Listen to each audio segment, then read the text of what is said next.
పూజకు వెళ్ళి వెన్నెల ముగ్గులు వేసిందెవరో, కన్నుల కౌగిట కలలే కూర్చిందెవరో, రంగులు పొదిగిన వాసంతాన్ని రివ్వున రమ్మని పిలిచిందెవరో, గుప్పెడు గుండెకు చప్పుడు నేర్పిందెవరో, అచ్చ తెలుగు అక్షరాల మాలే అంతులేని ఇంత గొప్ప కేళి హోలీ, లక్ష లక్షణాల పాల వెళ్ళి కొలువు చూడ పిలుపు వచ్చే రారే మీరే, నింగికి నేలకు మధ్యన జరిగే వైభోగాన్ని చూతము రండి, సిరితో శ్రీహరి అడుగులు కూడా వేళ, ఈ కళ్యాణపు వైభోగానికి కొత్తగా పేరేం పెడదామండి, ముల్లోకాలకు కబురే పెట్టండర్రా.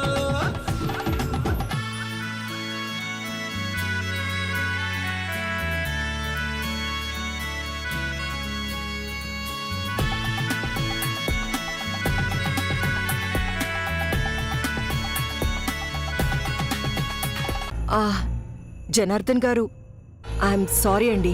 అయ్యో, సారీ ఎందుకండి? అంటే ఇలా జరుగుతుందని నేను ఊహించలేదు, కానీ జరిగిపోయింది. జరిగే వాటిని మనం ఆపలేం కదండి, అన్నీ మన చేతుల్లో ఉండవు కదా. ఒకసారి మా అమ్మమ్మతో మాట్లాడండి. ఏంటిది? నేనేదో చెప్పాలనుకుంటే వాళ్ళు ఇంకేదో చెప్తున్నారు. ఏంటి లేట్ మామ్? నాకు యాక్సిడెంట్ అయిందని తొందరగా చెప్పు. అదే చెప్పబోతుంటే ఫోన్ కాల్ని దేవుడి ప్రసాదంలో వాళ్ళలో వాళ్ళు పంచుకుంటున్నారు. హలో అమ్మా. బామ్మగారు, మా నిత్యకి కాస్త కోపం ఎక్కువ, అంతే కదా? కాదు బామ్మగారు, తనకి పిల్లల్ని మనమే గారం చేసి ముచ్చట పడతాం, మళ్ళీ వాళ్ళు మారం చేస్తే గొడవ పడటం మంచిది కాదమ్మా. అది కాదు బామ్మగారు, మా నిత్య. ఇదిగో జైకిస్తున్నాను, మాట్లాడండి. బామ్మగారు, డోంట్ వరీ ఆంటీ, నిత్య క్షేమంగా ఉంది.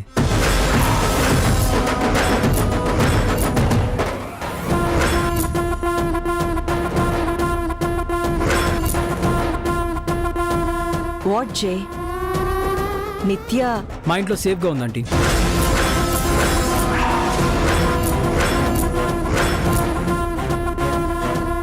నైట్ తను రోడ్ మీద వెళ్తుంటే నేనే సేవ్ చేసి పికప్ చేసుకున్నాను.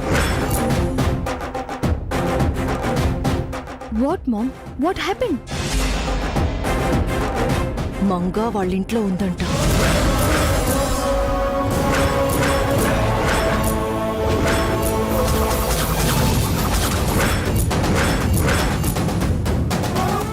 ఏమంటున్నావు మామ్? తనక్కడ ఉండటం ఏంటి? Wait a minute, just wait. Jai, ఏమంటున్నావు? నిత్య మీ ఇంట్లో ఉందా? నా పక్కనే భయపడుతూ నించుంది.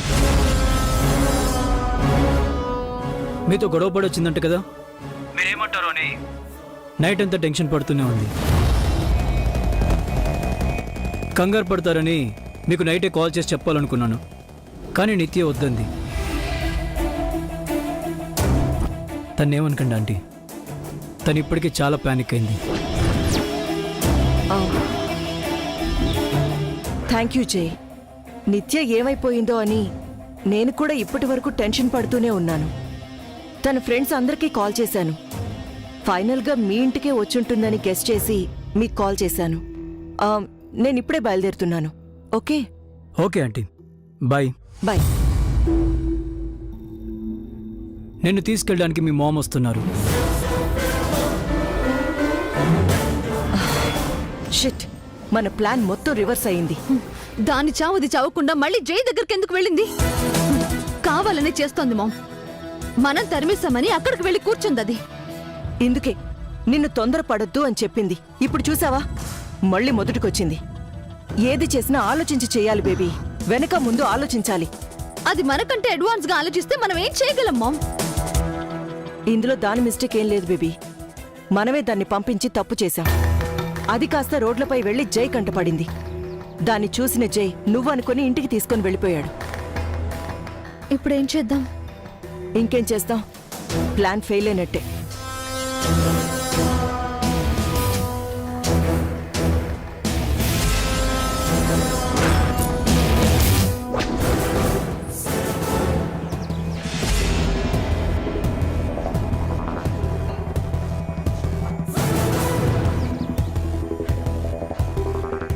మేడం చేతిలో ఇవాళ నాకు భర్త పూజే. దేవుడా, వీళ్ళందరి ముందు కొట్టేది కదా.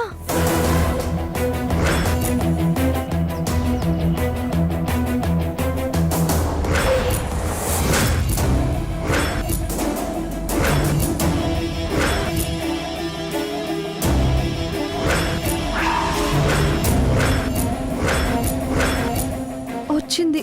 చంప మీద కొడుతుందో లేక వీపు మీద కొడుతుందో.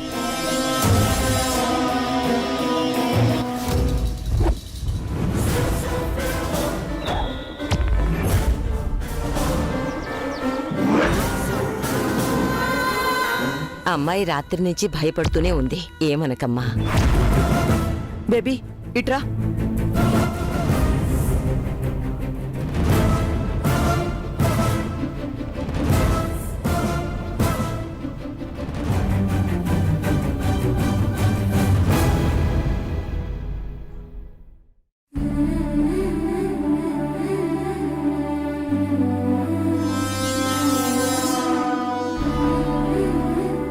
ఇదేంటి, కొడుతుందనుకుంటే కౌగులించుకుంది.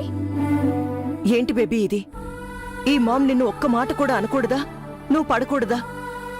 ఈ మాత్రానికి అలిగొచ్చేస్తావా? ఆ?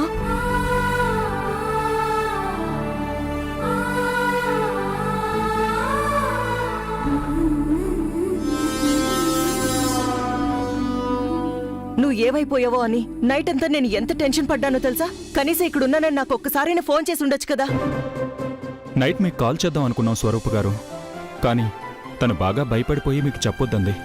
నాకు చెప్పకుండా నన్ను టెన్షన్ పెట్టాలనుకున్నావు బేబీ? అలా కాదండి, తను ఏ ఫ్రెండ్ ఇంట్లోనో ఉండుంటే మీకు చెప్పుండేదేమో. మా ఇంటికొచ్చింది కదా, మరింత భయపడిపోయింది. తను భయపడ్డం కాదు, నన్ను భయపెట్టేసింది. సారీ అండి, మీరు ట్రబుల్ అవ్వడానికి కారణం నేను.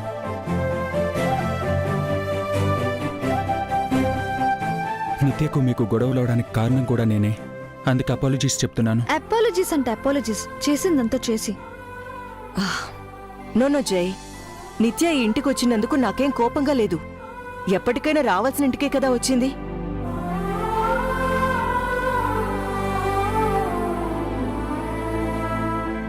ఎప్పుడో రావటం వేరు, ఎప్పుడు పడితే అప్పుడు రావడం వేరు. మీకు గొడవలుంటే మీ ఇంట్లో చూసుకోవాలి గాని మా ఇంటి దాకా రావడం మంచిదేనా?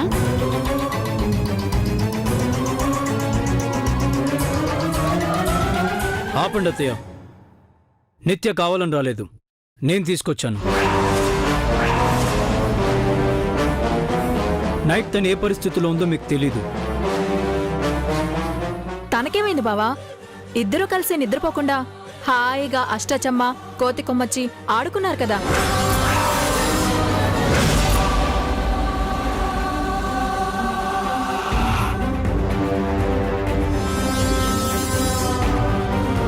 నేను చెప్పేది ఇంట్లో కాదు, రోడ్డు మీద.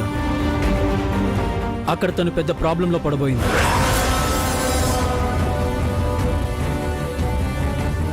అర్ధరాత్రి ఎవరు రోడ్డును పడమన్నారు? పద్ధతిగా ఉంటే ఏ ప్రాబ్లమ్స్ రావు.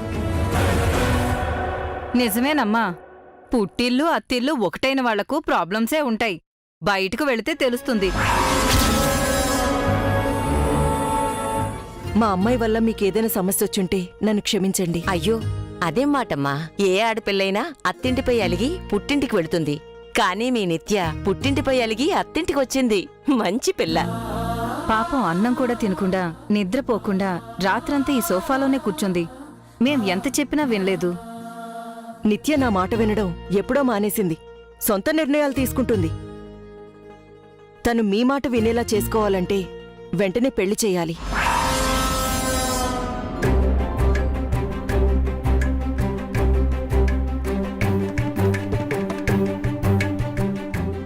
ఏం జరిగినా పెళ్లికి ముడిపెడుతోంది. తల్లి కూతుళ్ళిద్దరికీ ఎంత తొందరో. ఎంగేజ్మెంట్ అయ్యాక పెళ్లికి వెయిట్ చేయడం ఎందుకు? ఆ పెళ్లి కాస్త జరిపించేస్తే ఎవరి పని వాళ్ళు చేసుకోవచ్చు.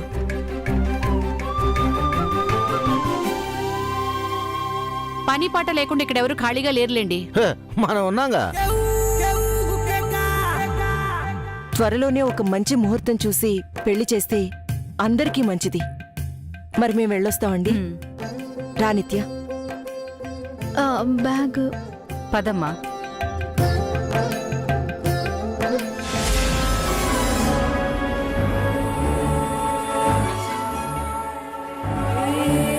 ఓ తల్లి ప్రేమ నా చేత కంటతడి పెట్టించింది.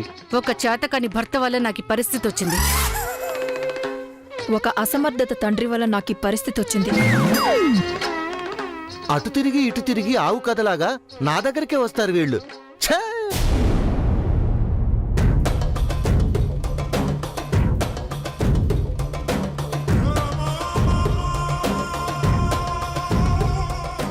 ఏం చేస్తున్నావు మంగ నువ్వు? జైతో నువ్వు వాళ్ళ ఇంటికి వెళ్ళడమేంటి? నేనేం వెళ్ళలేదు మేడం. సారే బలవంతంగా కారు ఎక్కించి తీసుకెళ్లారు. మీ ఇంటికి వెళ్లకుండా నువ్వు రోడ్డు మీద ఏం చేస్తున్నావు? అది మేడం, అది బస్సు రాలేదు.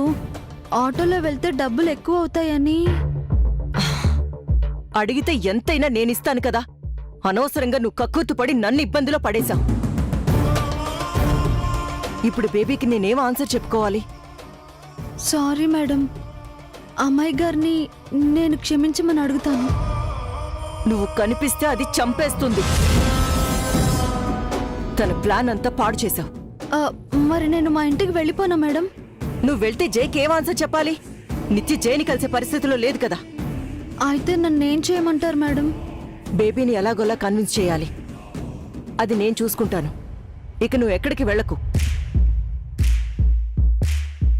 బేబీ రికవర్ అయ్యాకే నువ్వు బయటికి వెళ్ళేది. బేబీ కోపం తగ్గేంత వరకు తనేం చెప్తే అది చెయ్యి. తను కూల్ అయిన తర్వాత వేరే ప్లాన్ ఏదైనా ఆలోచిద్దాం. అలాగే మేడం, మీరేం చేయమంటే అది చేస్తాను.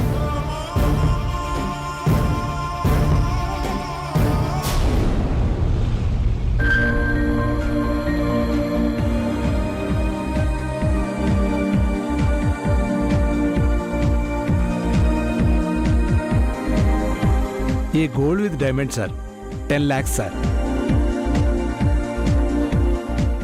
ये पूरा प्लैटिनम सर 15 लाख. ఇది పీసు స్టేట్లో 10 పీసులే ఉన్నాయి సాబ్. 25 లక్షలు సాబ్.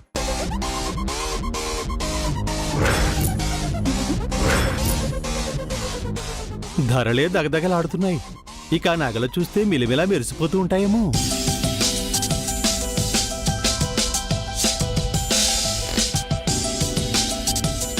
బావేంటి సేట్ని ఆఫీస్కి పిలిపించుకొని క్యాటలాగ్స్ చూస్తున్నాడు?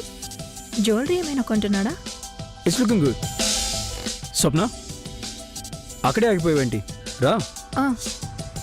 ఇది కూడా బాగుంటుంది సాబ్. రా స్వప్న. వీటిలో నీకు నచ్చిన డిజైన్ ఒకటి సెలెక్ట్ చేయి. అంటే బావ నా కోసం నెక్లెస్ కొంటున్నాడా? ఎవరికి బావా? నీకే అనుకుని సెలెక్ట్ చేయి.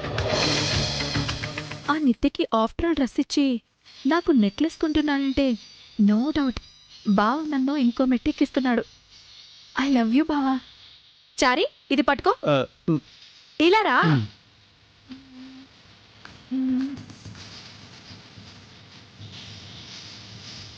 ఇది బాగుంది బావా. మరి అది ఇంకా బాగుంది సార్. చారీ, ఈ సెలెక్షన్ మీ మీనాక్షి కోసం కాదు. అవును, నా కోసం.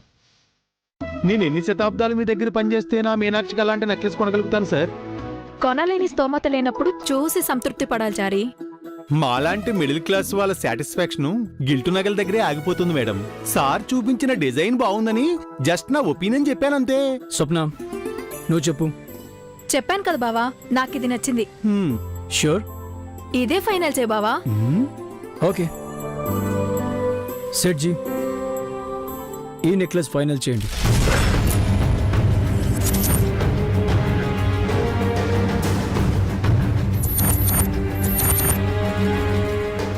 Okay sir.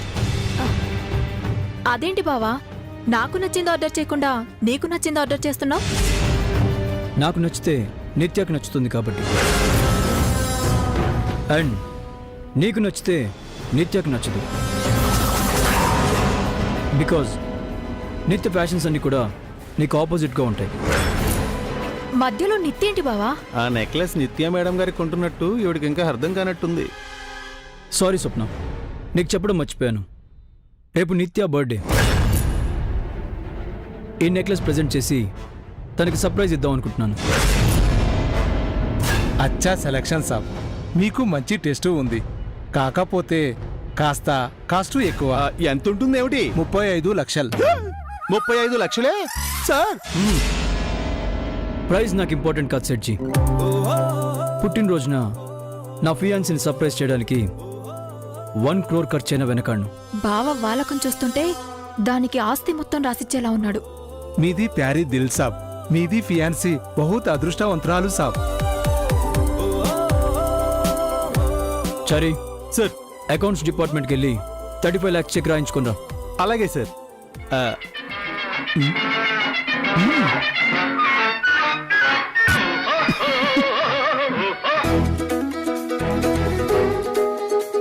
కీర్తి, ఏంటండి? ఓ 35 లక్షలు చెక్ రాసివు. ఎందుకు చారి గారు? జాబ్ కు రిజైన్ చేసి ప్రావిడెంట్ ఫండ్ గానీ తీసుకుంటున్నారా? ఈ వయసులో నేను ఉద్యోగం వదులుకోవాలనుకోవడం దుస్సాహసం. ఒకవేళ వదులుకున్నా అంత ప్రావిడెంట్ ఫండ్ వస్తుందనుకోవడం దురాశ. ఈ రెండూ దుఃఖానికి చేటే సుమి. మరెందుకండి అంత డబ్బు? నాకు కాదు, చైర్మన్ గారికి. ఆ డబ్బుతో శ్రీవారు కాబోయే శ్రీమతి గారికి నెక్లెస్ కొంటున్నారు. 35 లక్షలు పెట్టి నెక్లెస్ కొంటున్నారా?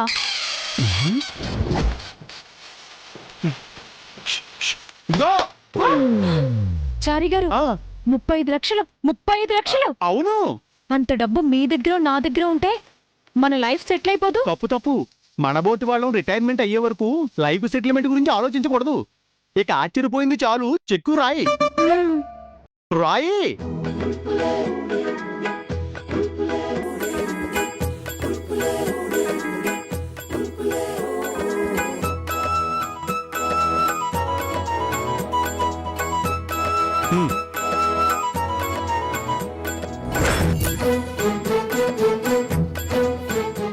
సార్,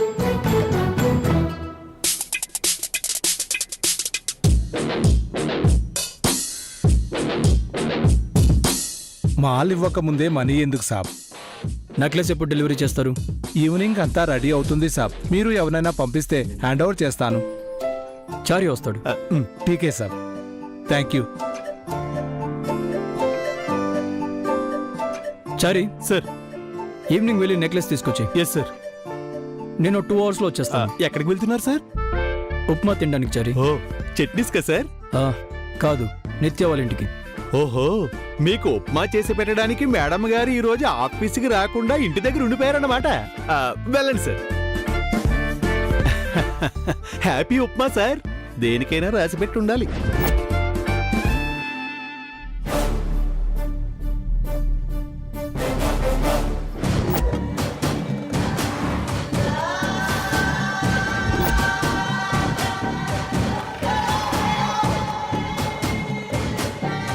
ఆగు.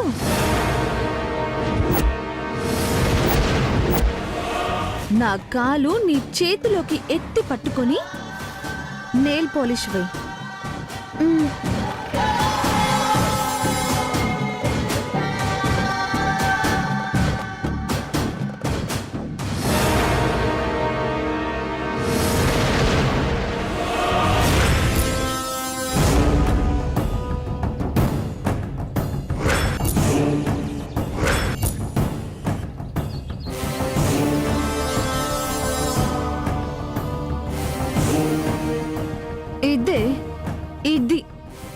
ఇది ఇంట్లో నీ స్థానం.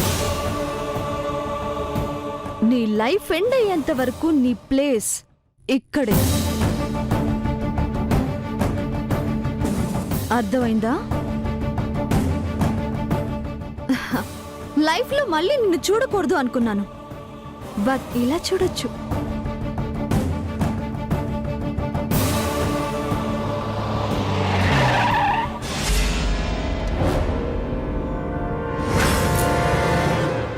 శ్వేత,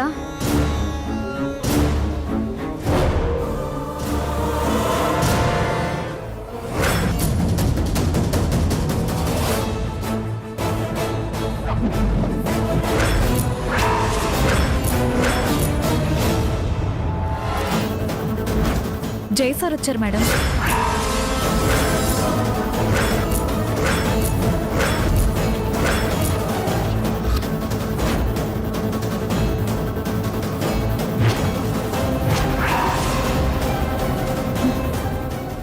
నాకేం తెలియదు మేడం.